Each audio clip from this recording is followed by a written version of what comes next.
O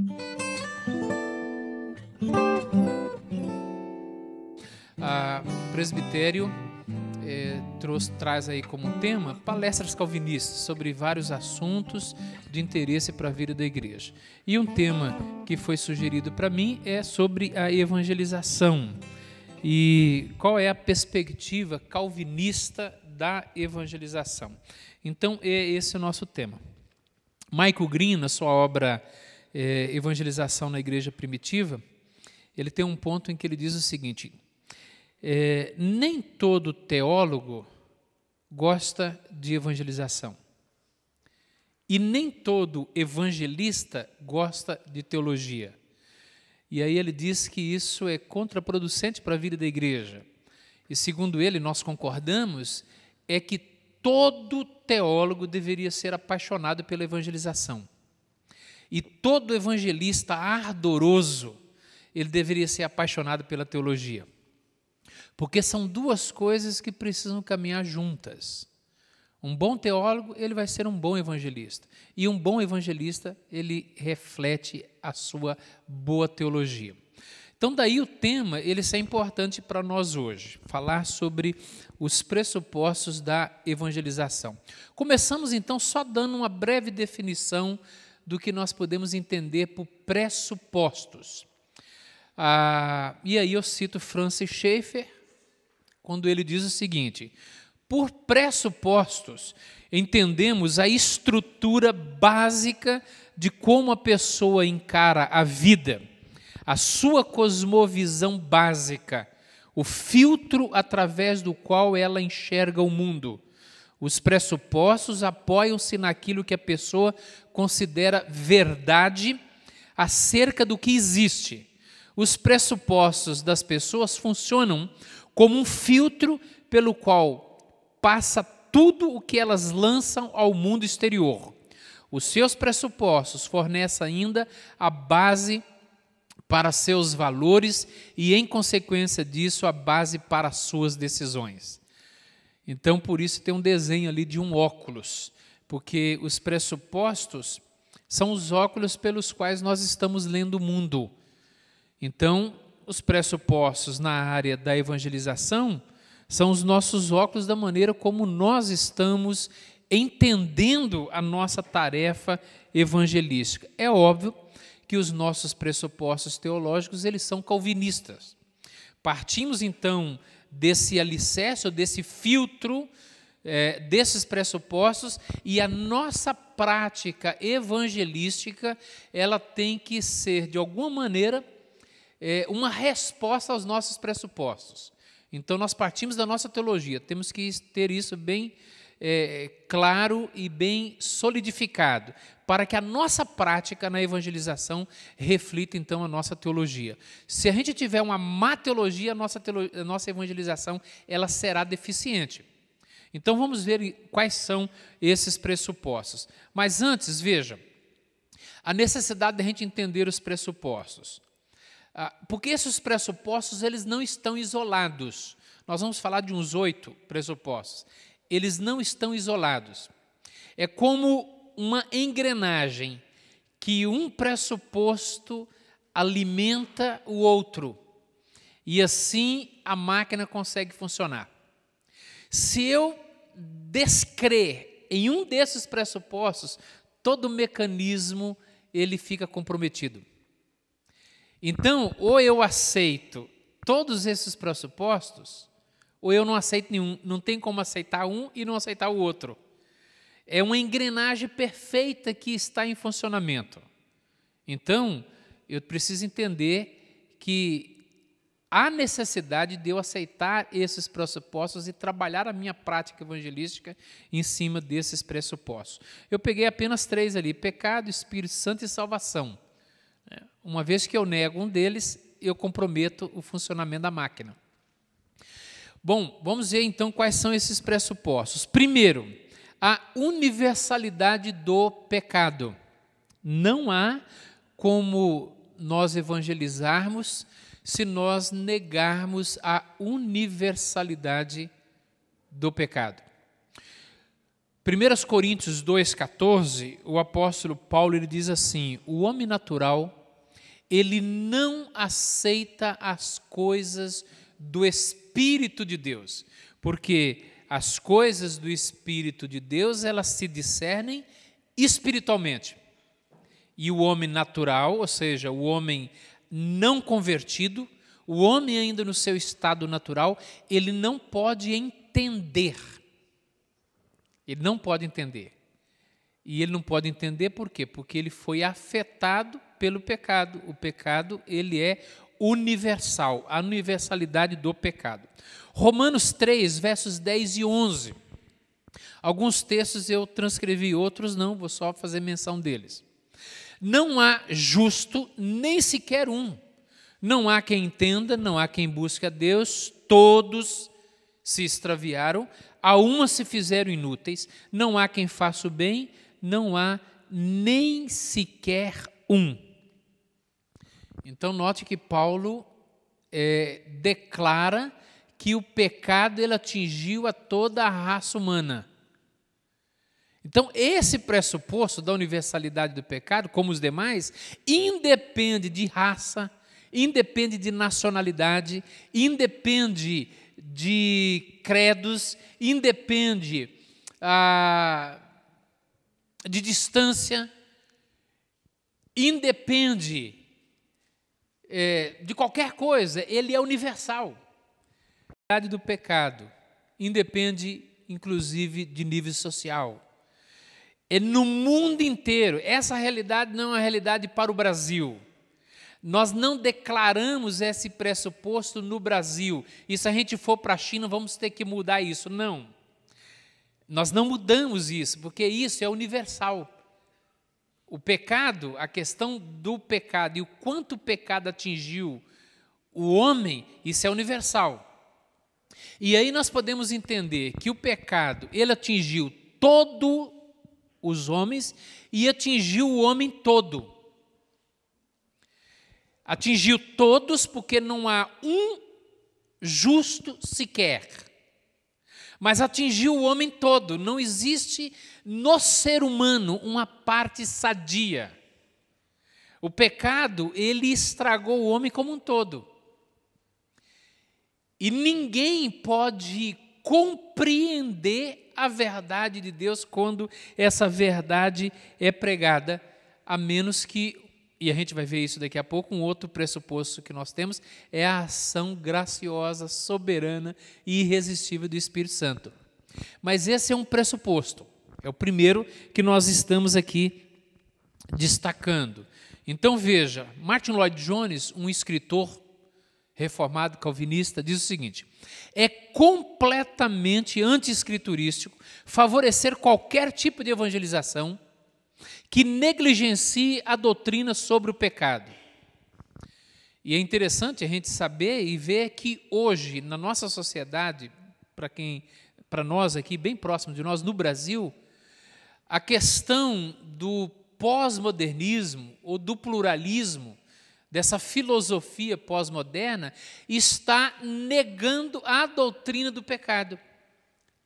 Porque se tira a doutrina do pecado, da depravação do ser humano, de que o pecado ele provocou um estrago na nossa vida, se tira isso, Cristo não precisa mais existir, não tem significado nenhum, a nossa pregação é em vão, é inútil. Se tirar a realidade do pecado, acabou tudo. E é o que a pós-modernidade tenta fazer hoje conosco. É negar a realidade do pecado. E que esse pecado atingiu a todo ser humano, não existe ninguém que pode se apresentar como alguém justo, inocente, não pecador, mas atingiu também ele, o homem, de uma maneira total, inteira, integral. Vamos ver que há implicações quando você aceita esse pressuposto. O pecado nivela toda a humanidade, todos pecaram, ou seja, todos pecaram e carecem da glória de Deus, diz Romanos 3:23, todos estão no mesmo nível, não há lugar para a arrogância, todo ser humano precisa de Deus. Não tem gente que precisa mais e outros menos, todos precisam. Nivela todo ser humano. E se dissermos que não temos cometido pecado, fazemo-lo mentiroso e a sua palavra não está em nós, visto que naquela época havia alguns que negavam que tinham pecado, que haviam cometido pecado. Os irmãos lembram do texto de João 6,65, em que Jesus diz assim, olha, ninguém pode vir a mim. Lembra desse texto? Ninguém pode vir a mim se o Pai que me enviou não o trouxer. Veja que Jesus está dizendo, olha, ninguém pode vir a mim. E é verdade, ninguém pode. Esse pode é o seguinte, ninguém tem poder para ir a Cristo. Ninguém.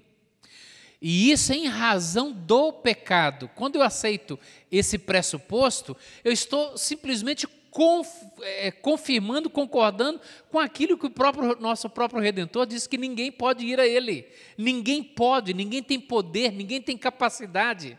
O ser humano, segundo Efésios 2, está morto em seus delitos e pecados. Quando nós pregamos o Evangelho, quando nós evangelizamos, nós partimos de uma compreensão prévia de que o homem para quem nós estamos pregando, ele está morto em delitos e pecados, e por isso ele não tem poder para ir a Cristo. Assumindo esse pressuposto, nós não precisamos fazer um convite para as pessoas aceitarem a Cristo. Nós não precisamos fazer um convite para as pessoas levantarem a mão e vir à frente. Por isso que na teologia calvinista de evangelização, nós não vemos o sistema de apelo. Nós não pregamos e hoje aqui quem quer entregar a vida para Jesus, levante a mão e venha aqui à frente. Nós não fazemos isso. Por quê? Porque nós entendemos que a pessoa, se ela se converter, ela não o fez porque levantou a mão ou porque veio à frente. Não há uma decisão, uma conversão não há conversão por uma decisão de levantar a mão. A conversão acontece porque há um espírito que age no coração do morto e o ressuscita espiritualmente, para que ele possa ouvir a palavra e entender a palavra. Veja que esse pressuposto ele é muito sério para nós. Nós não podemos negá-lo. Se negá-lo, acabou a obra de evangelização. Ou vamos fazer como os arminianos fazem. Deixa sobre a pessoa sempre a responsabilidade de tomar uma decisão. Sempre. Então veja que a incapacidade do ser humano, como João está dizendo, ninguém pode, ou seja, ninguém tem poder. A incapacidade reside não no intelecto. Porque o pecador, mesmo natural, ele pode conhecer a respeito de Jesus, por que Jesus morreu na cruz. Ele pode entender muito da Bíblia, ele pode ler a Bíblia toda, ele pode fazer estudos exegéticos na Bíblia, ele pode compreender muita coisa, ele só não pode ter uma compreensão espiritual de novo nascimento. Mas a incapacidade dele não está na mente, não é no intelecto. A incapacidade dele também não é física. Ninguém pode vir a mim. Não é uma capacidade física que ele não pode ir em direção a Cristo. A incapacidade é espiritual. Ninguém pode. Ninguém.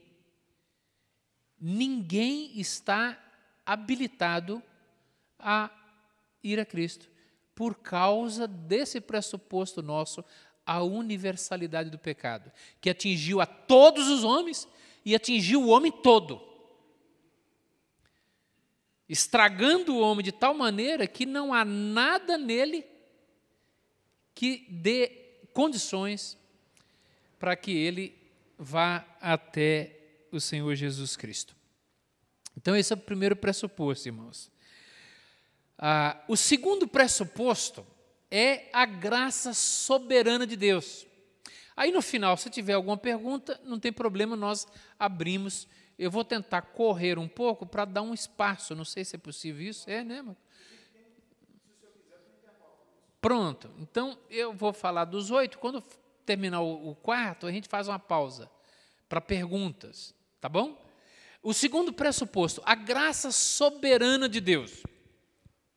Então, as Escrituras afirmam que Deus não elege pessoas para serem salvas por causa de algum bem ou de alguma coisa eminente que veja nelas. Ao contrário, Deus se apraz em usar o fraco, o vil e o inútil, de modo a assegurar que somente Ele seja glorificado.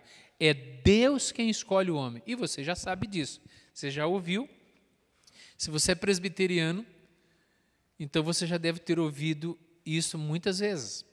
E, inclusive, o texto, não fostes vós, João 15,16, não fostes vós que me escolhestes. Pelo contrário, eu vos escolhi a vós outros, e vos designei para que vades e deis fruto. Não fosse vós que me escolhestes. Você quer escolher a Jesus hoje? Não somos nós que escolhemos, né? Ele é quem nos escolhe. Agora, abra sua Bíblia um pouquinho em Efésios, só para eu não ficar falando sem ler um texto, embora a gente esteja citando os textos, né? Efésios 2, do verso 1 ao 4.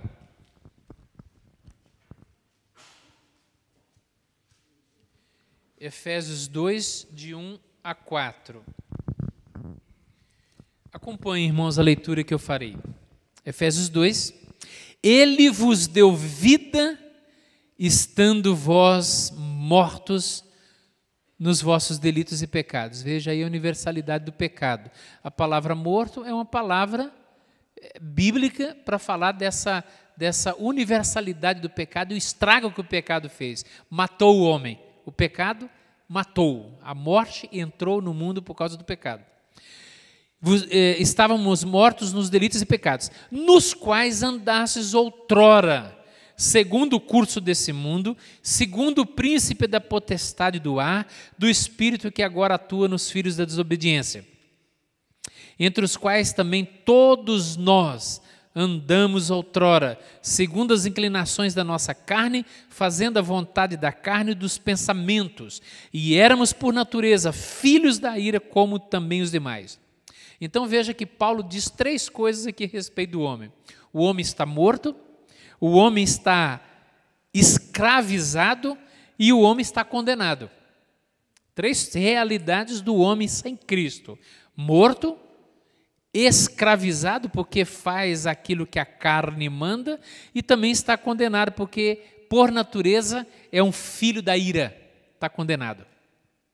Agora, note o verso de número 4, que coisa linda. Mas Deus, sendo rico em misericórdia por causa do grande amor com que nos amou, e estando nós mortos nos nossos delitos, nos deu vida.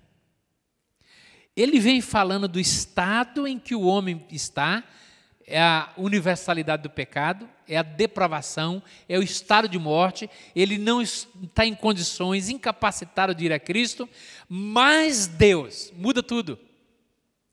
Que vem agora o segundo pressuposto, que é a graça soberana de Deus.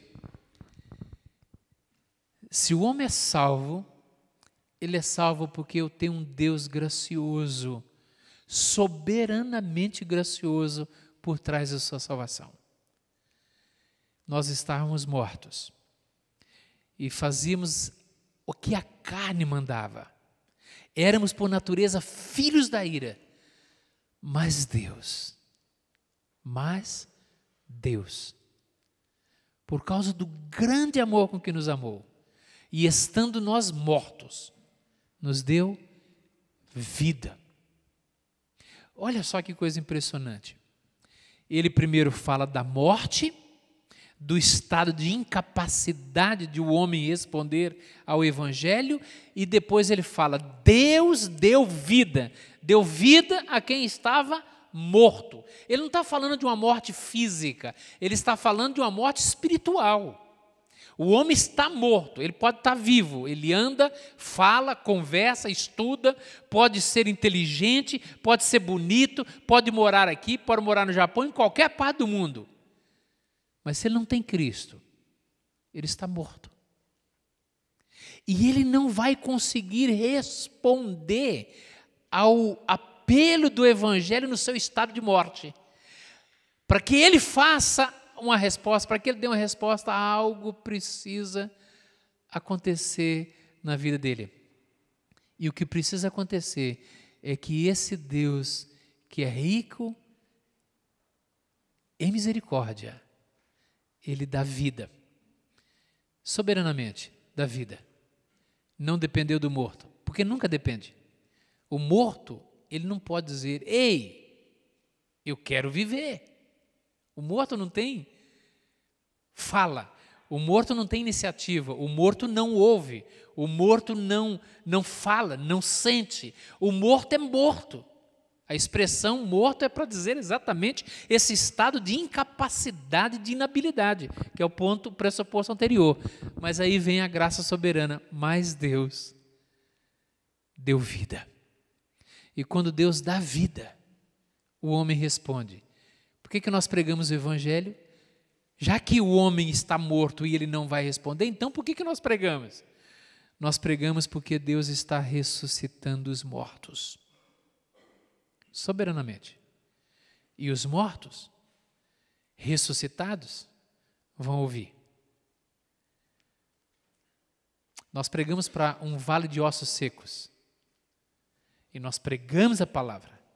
E o Espírito Santo está sendo soprado e ressuscitando e fazendo com que esses ossos secos recebam carne, vida, graça soberana de Deus.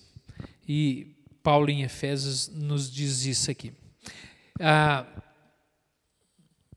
John J. Parker, ao falar sobre a importância desse pressuposto na pregação evangelística, ele diz o seguinte: a fé fervorosa na soberania absoluta de Deus não somente fortalece a evangelização, como sustenta o evangelista, criando uma esperança de êxito, que de outro modo não poderia ser realidade, e igualmente nos ensina a ligar a pregação à oração, tornando-nos ousados e confiantes perante os homens, ao mesmo tempo em que nos torna humildes e persistentes diante de Deus. É lindo isso. Todo calvinista, quando ele prega a palavra, ele é um homem de joelhos também. O calvinista, antes de pregar, ele está diante de Deus de joelhos. É a dependência de Deus. A confiança de que a pregação, ela sempre será uma pregação poderosa e que vai surtir os efeitos, porque tem um Deus que está agindo. Não depende da nossa habilidade, não depende da sua capacidade, nem do seu método. Depende de Deus querer agir. E você tem que depender dele. É por isso que não tem pessoa difícil para ser evangelizada. Tem pessoa difícil para a gente argumentar, às vezes a gente não consegue, é diferente. Mas para evangelizar, não. Porque nós temos um Deus que age soberanamente. Então nós podemos pregar o evangelho tendo essa esperança de êxito. Porque quem faz a regeneração é Deus. Eu só prego. Você só prega, testemunha. Por isso que nós podemos pregar o evangelho para o parente, para a sogra, para o sogro, para o cunhado, para o amigo. A gente pode pregar o evangelho para todo mundo. Porque nós temos a esperança de êxito. Não por causa da nossa habilidade em testemunharmos, mas por causa da graça soberana de Deus. A responsabilidade humana. A responsabilidade humana. Então vejamos a soberania de Deus, a responsabilidade humana. Isso dá pano para manga, né? Isso dá muita discussão. Porque se Deus é soberano, por que pregar? E então a questão da responsabilidade. É interessante a gente saber, irmãos, que nós nunca vamos conseguir conciliar na nossa mente essas duas grandes verdades que andam lado a lado na Escritura. A grande verdade da Escritura: Deus é absolutamente soberano. Outra verdade: o homem é totalmente responsável. Parece que uma coisa contradiz a outra, mas contradiz na nossa mente, mas não na Escritura Sagrada. Se são duas verdades que estão caminhando paralelamente na Escritura, eu tenho que aceitá-las, mesmo que eu não consiga conciliá-las de maneira, às vezes, tão harmônica. Mas eu tenho que aceitar. Então, nós falamos da graça soberana, que Deus é soberano, mas agora nós temos que enfatizar a responsabilidade do homem. Porque a Bíblia coloca sobre o homem, sim, a responsabilidade da decisão. Veja, se eu enfatizasse só isso e não tivesse dito dos dois pontos anteriores, eu seria arminiano. Por isso que eu tenho que falar dos dois pontos anteriores para poder chegar aqui. Nós temos que pregar o Evangelho e temos que insistir para a pessoa, ela, tomar uma decisão. Não precisa ser agora, mas ela tem que tomar uma decisão diante do Senhor. Porque ela é responsável para isso. Quantas e quantas vezes na Bíblia nós vemos Deus chamando a atenção para que o homem se converta, se arrependa, entregue-se a Deus, abandone os seus maus caminhos. O homem é responsável. E nós temos que insistir para que as pessoas tomem uma decisão. Nós não somos imediatistas, mas nós pregamos e deixamos a questão para a pessoa decidir. Por isso que sempre que eu testemunho, prego o Evangelho, eu sempre levo a pessoa a tomar uma decisão. Se ela vai decidir ou não, outra história. Mas eu levo e mostro para ela a importância dela tomar uma decisão. Ela tem que sentir que, não tomando uma decisão, pesa sobre ela uma grande responsabilidade. Agora eu conheço a verdade foi explicada. Agora eu sei o que Jesus fez na cruz, e Ele morreu pelo pecador, e eu sou um pecador, e a única maneira de eu ser salvo é se eu entregar a minha vida para Ele, é se eu me arrepender e me entregar a Ele, recebê-lo como Senhor e Salvador. E aí, o que você vai fazer? Entendeu? Eu tenho que deixar isso para a pessoa, porque o convite do Evangelho é para que a pessoa tome uma decisão.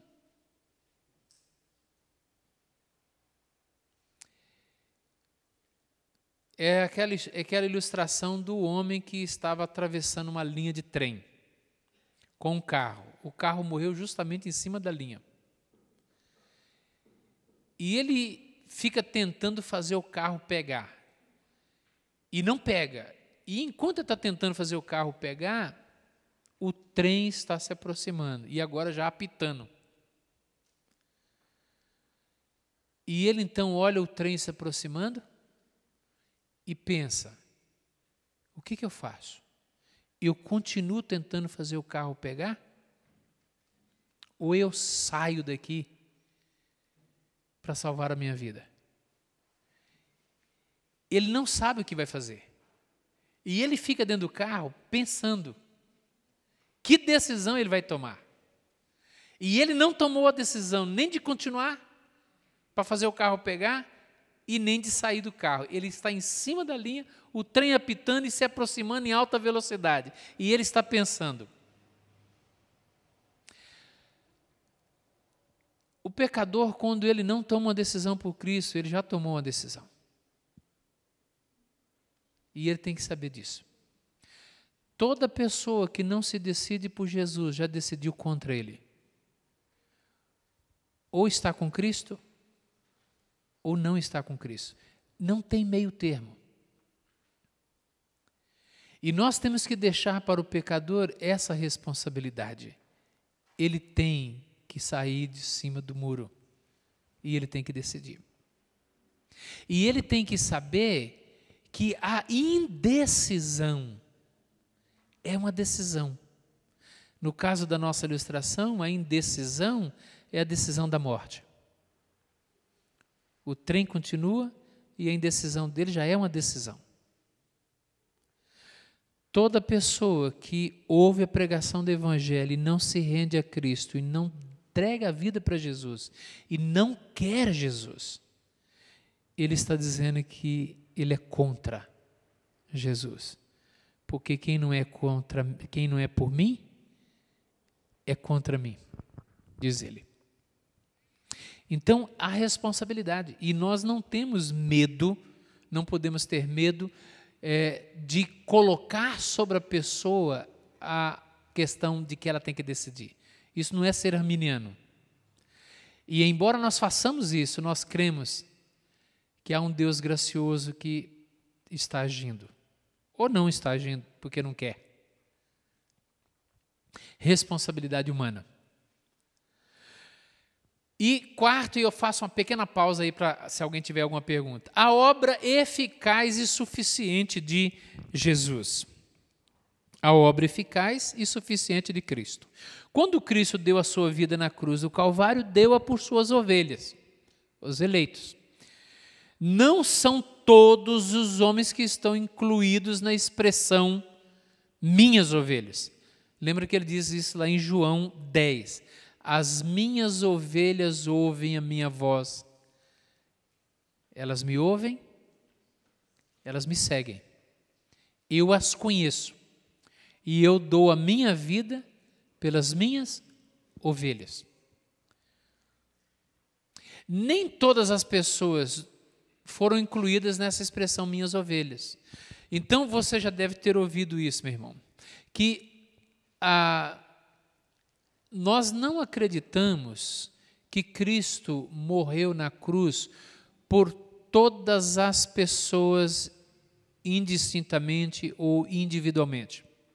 A morte de Jesus na cruz, ela foi uma morte muito objetiva. Ela foi uma morte com um objetivo, e é o objetivo de pagar o preço de redenção. Eu dou a minha vida, ele disse, eu dou a minha vida pelas minhas ovelhas. Não pelas outras, mas pelas minhas. Então, ele morreu de maneira muito objetiva. A morte de Cristo, ela é eficaz. E aí, quando nós pregamos o Evangelho, nós cremos o seguinte: nenhum eleito vai para o inferno. A gente tem que tomar cuidado com algumas expressões. Eu não quero entrar no debate dela agora, porque eu não concordo com ela. Eu sei que é difícil a gente abrir mão de algumas frases que nós usamos. Nós temos que correr, pregar o Evangelho com muita urgência, porque tem muita gente indo para o inferno sem Jesus. É como se eu não correr e pregar o Evangelho, as pessoas eleitas vão para o inferno. Não vão. Porque se eu entender que tem muita gente indo para o inferno porque eu não estou pregando, então esse ponto aqui ele cai.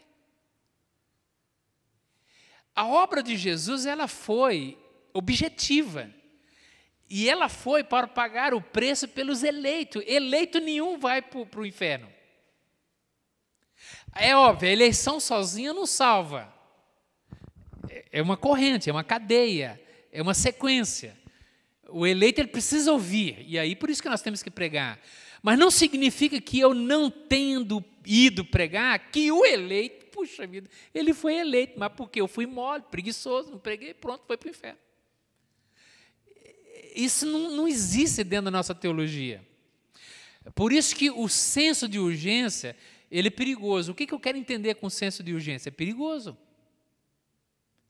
Eu entendo que nós temos que pregar o Evangelho aqui,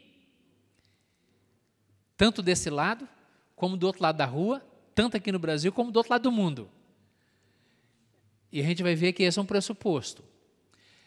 Mas, se eu entendo que Jesus já pagou o preço e morreu objetivamente lá na cruz, e ele pagou o preço, então o eleito não vai para o inferno. Nenhum eleito vai se perder porque eu fui negligente. Porque senão esse ponto aqui ele teria que cair da minha teologia. Há um outro pressuposto que a gente vai ver daqui a pouco, que não desmerece esse aqui e complementa, que é justamente a minha responsabilidade de pregar.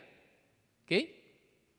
Mas nós entendemos que a graça de Deus, ela foi uma graça muito objetiva.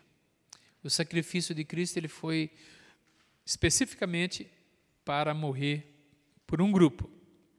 E esse grupo é o grupo chamado de eleitos, os eleitos de Deus. Bom, a operação irresistível do Espírito, esse é o quinto pressuposto. A operação irresistível do Espírito Santo. Nós chamamos isso também de graça irresistível. O poder não está no pregador, não está na sua habilidade. Lembra que Paulo disse isso? Quando eu fui ter convosco, escrevendo lá em Coríntios, não está aí, mas escrevendo aos Coríntios, ele fala, quando eu fui ter convosco, não o fui em ostentação de linguagem ou de sabedoria humana, mas sim em demonstração do Espírito e de poder, para que a vossa fé não se apoiasse em sabedoria humana, e sim no poder de Deus. Então, a graça irresistível, graça irresistível. Quando o Espírito Santo age, a pessoa não resiste. Então, por que as pessoas ainda continuam resistindo? É porque o Espírito Santo ainda não agiu de maneira irresistível. Quando ele age de maneira irresistível, a pessoa, ela cede, ela se entrega. E aí a gente vai ver quantas pessoas que a gente imaginava que nunca se converteriam e se converteram. Vocês já leram a história de Narciso Lemos de Almeida? Alguém já leu, não? Narciso Lemos de Almeida? É a história de um cangaceiro. Narciso Lemos, ele foi membro do bando de Lampião. Matou, assassinou muitas pessoas. Narciso Lemos. O primeiro assassinato dele já foi com 14 anos. Matou o patrão. E depois saiu matando, e matou muita gente. Ele era chamado pelos companheiros de crime de camisa preta. Porque era um assassino. E ele escreveu um livro. Depois, se você quiser, você procura na internet. Talvez você não ache o livro. É um livro que ele deve ter umas 30, 40 páginas, mas você vai achar esse livro por 80, 100 reais. É um absurdo, por causa da história que ele conta. É uma relíquia, né? Mas você vai achar no YouTube. Alguém gravou como se fosse ele ou a história dele. Então você vai achar lá. Por que deixei a indústria do crime? Por que deixei a indústria do crime? Aí você vai entrar na internet, você vai ver muitos vídeos, e aí você vai clicar e você vai poder ouvir a história. É fantástica. Ele era do bando de Lampião. Quando o Lampião morreu, ele veio para Santos. Veio fugido e veio para Santos. E chegando em Santos, e continuou cometendo alguns crimes aqui, ele encontrou um companheiro de crime. Só que esse companheiro de crime já estava convertido, era membro da Igreja Batista, em Santos. E ele então, esse bandido, o Narciso, convidou o Francisco para ir assaltar com ele. E aí o Francisco não aceitou, porque era crente, e convidou o Narciso a entregar a vida para Jesus. Chamou ele de pecador. Olha só, toma cuidado. Ele chamou ele de pecador e chamou ele para ir na igreja. Ele ficou com muita ira e queria matar esse ex-companheiro de crime. Só que o companheiro falou assim, olha, vamos na igreja comigo? Ele acabou aceitando, mas aceitando porque ele falou, eu vou aproveitar uma oportunidade, na hora que eu estiver com esse cabra sozinho, eu vou matar. E foi para a igreja, entrou na igreja, o pregador começou a pregar, E ele não começou a gostar. Ele falou, vou matar esse cara. E ele estava armado e ele ia matar o pregador. Só que na hora que ele ia matar o pregador, abaixou os olhos para orar. Ele falou assim, não posso matar o cara na hora que ele está orando. Deixa ele terminar a oração. E assim foi. E não conseguia. Sempre tinha alguma coisa acontecendo. Ele falou, agora eu vou matar esse miserável que falou que eu sou pecador e tal. E quando ele fez isso, o coral começou a cantar. Ele falou, matar alguém quando o povo está cantando não é bom. E assim foi protelando. Chegou uma hora em que o pregador terminou o sermão, fez o convite para as pessoas se entregarem a Cristo, e ele se entregou a Cristo. Ele se converteu. E aí você ouvindo a história daquele ex-cangaceiro que se converte a Cristo e que estava na igreja para matar o amigo dele, depois invocou com o pastor e queria matar o pastor. E se converte. Quem é que faz isso? Só o Espírito Santo faz isso. Que usa a oração, que usa a mensagem, que usa o pregador, que usa o coral para poder levar alguém ao conhecimento da verdade. Quantas pessoas difíceis que a gente já conhece que entregaram a vida para Jesus. Irmão, só a obra do Espírito Santo. Se você crer nesse pressuposto, você vai pregar o Evangelho para qualquer pessoa. Porque não tem pessoa difícil para o Espírito. Tem para nós. Para o Espírito não tem ninguém difícil. Não tem marido difícil de se converter. Não tem ninguém difícil. Não tem. É só crer nisso e descansar na obra irresistível do Espírito Santo. Sexto, já corri aqui para a gente terminar dentro do horário. Bom, se eu creio nesse pressuposto, qual a implicação disso? A consciência de que os resultados da evangelização dependem do Deus soberano, traz como implicação a nossa ousada confiança em Deus, não em nossos métodos. É a implicação. Veja que nós não confiamos tanto nos métodos, nós confiamos no Espírito Santo que age na vida das pessoas. Essa é uma realidade, irmãos, nós temos que crer nisso e depender disso. Se esquecermos que a prerrogativa de Deus é produzir resultados quando o Evangelho é pregado, acabaremos pensando que é nossa responsabilidade assegurá-los. E se nos esquecermos de que somente Deus pode infundir fé, acabaremos pensando que a conversão, em última análise, depende não de Deus, mas de nós, e que o fator decisivo é a maneira como evangelizamos. Sexto, o propósito de Deus em salvar o seu povo. Então, os calvinistas ensinam que os santos, também conhecidos como eleitos, nunca podem perder-se, uma vez que a salvação deles está assegurada pela imutável vontade do Deus onipotente. Aquele que começou boa obra em vós, há de completá-la, até o dia de Cristo Jesus. Então, nós cremos no propósito de Deus. Deus tem um propósito, e Ele não muda esse propósito. Ele vai salvar o seu povo. Ainda tem outras ovelhas, não desse aprisco, e a mim convém arrebanhá-las. Então, Deus, durante toda a história nossa, Deus tem os seus eleitos, e o propósito de Deus, já desde a eternidade, é assegurar a salvação dos eleitos. Isso deve infundir em nós muita confiança também. Deus não muda o seu plano. Deus não desiste de salvar alguém. Ele elegeu, mas aí o cara não tem contribuído, então ele desiste. Ele muda o seu plano e deselege. Não tem isso. Ele tem um propósito. E ele diz em Isaías 45, eu farei toda a minha vontade. Eu firmei esse decreto e eu o executarei. Deus faz toda a sua vontade. E a vontade de Deus é salvar o seu povo. Ele está preparando um povo para poder morar com Ele por toda a eternidade. Então, esse é o propósito de Deus. E cabe a nós, na evangelização, crendo nisso, pregar o Evangelho para ajuntar os eleitos de Deus. A inspiração e a autoridade das Escrituras. Nós vamos usar a Bíblia, sempre. Nós cremos, a evangelização ela parte do pressuposto de que a Bíblia é a palavra de Deus e que a fé ela vem pelo ouvir e ouvir a verdade de Deus. Ela não vem por ouvir histórias, ela vem por ouvir a verdade. É ouvindo a verdade que a pessoa se converte.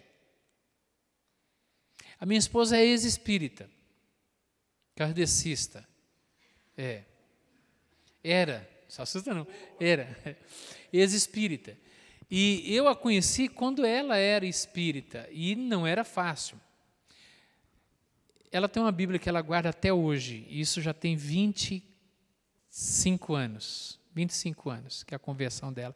E ela tem a Bíblia que ela guarda até hoje.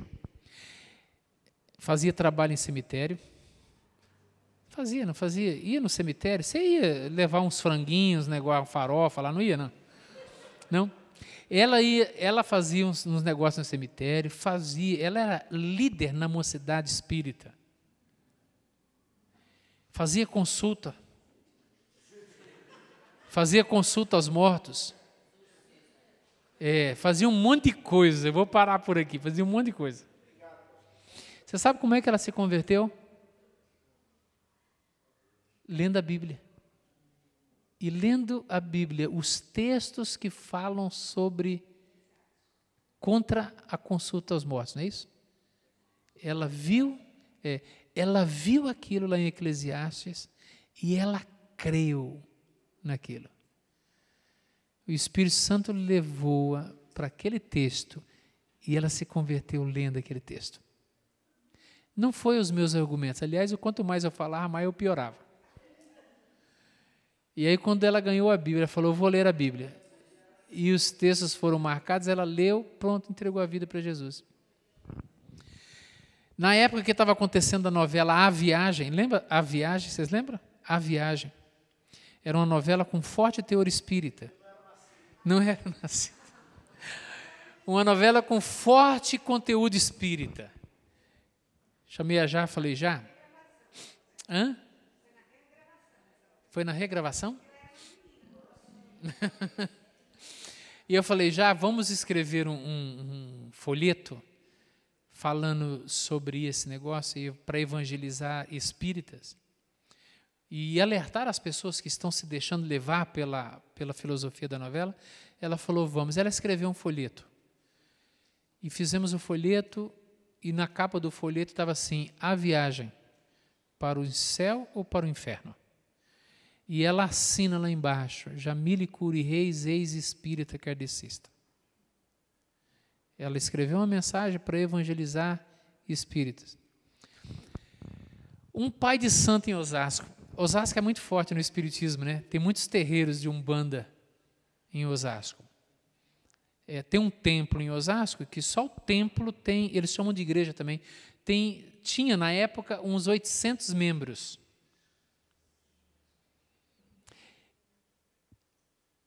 Um pai de santo pegou o folheto dela, leu o folheto, viu os textos e se converteu. Abandonou o centro. Era pai de santo. Aí depois ele escreve um folheto. Antônio, ex-pai de santo, dá Umbanda para Jesus. E mandou fazer 10 mil folhetos e distribuir na cidade. A palavra de Deus, ela mexe com as pessoas. Não é o nosso argumento, mas é a palavra, é a escritura de Deus que é útil para repreender, para corrigir, para educar na justiça. É a palavra de Deus que leva a pessoa a crer. A fé vem pelo ouvir e ouvir a palavra. Então, quando a pessoa lê a Bíblia é o melhor presente, dê a Bíblia de presente, deixa a pessoa ler, porque quando ela lê, o Espírito Santo honra. Ele honra, é a palavra. A minha palavra não voltará vazia, mas fará aquilo para a qual eu a designei. Nunca volta vazia. Sempre dá o fruto. Ou converte ou condena. Mas ela dá sempre o fruto. Para o que foi designada. Então, irmãos, confiemos na palavra. Leia a palavra com a pessoa. Deixa a pessoa ler a palavra. Cite versículos bíblicos. Honre a palavra. Eu velo pela minha palavra para a cumprir, diz o Senhor. Então, a inspiração da Escritura Sagrada.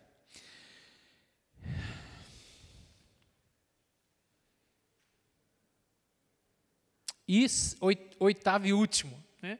Oitavo e último. A obediência ao mandato de Jesus, ide por todo o mundo e pregai o evangelho a toda criatura.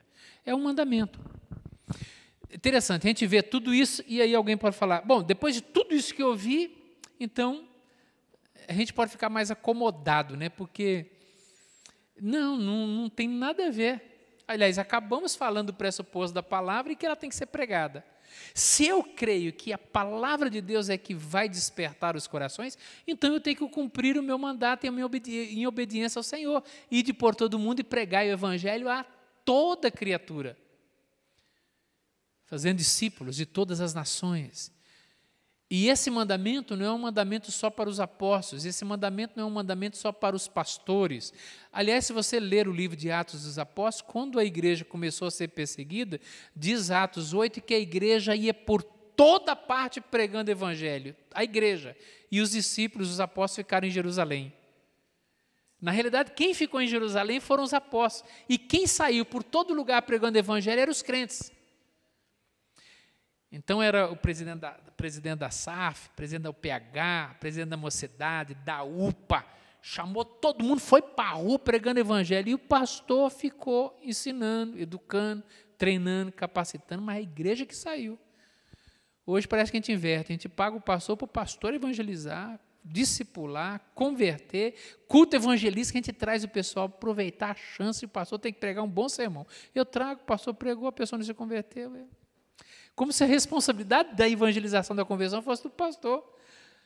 A igreja ia por toda parte pregando o evangelho. Os apóstolos ficaram em Jerusalém. Veja que o mandamento da grande comissão é para todos nós. Todos nós. Ninguém está isento dessa responsabilidade, tá bom? Ninguém.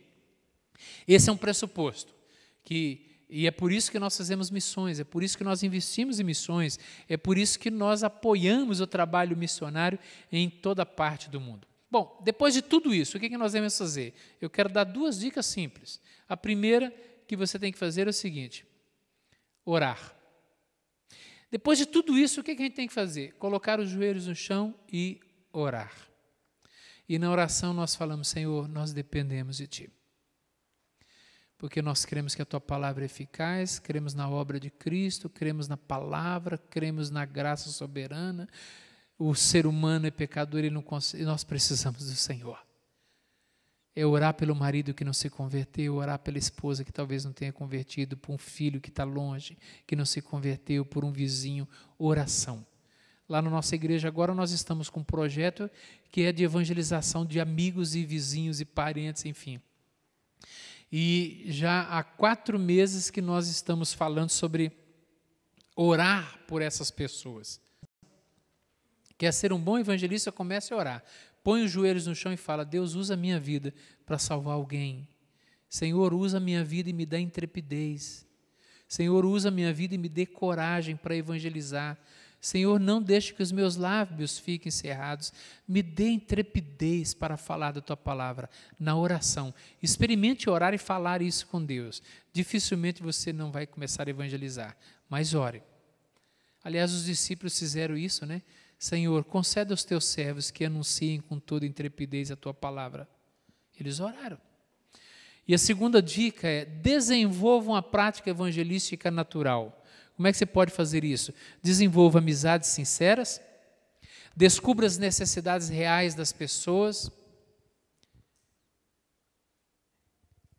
mantenha seu testemunho exemplar, distribua literatura, ofereça-se para dar estudos bíblicos na casa da pessoa, leve amigos interessados à igreja e use os meios de comunicação como a internet, etc. Ore e trabalhe, ore e trabalhe, ore e trabalhe, é isso.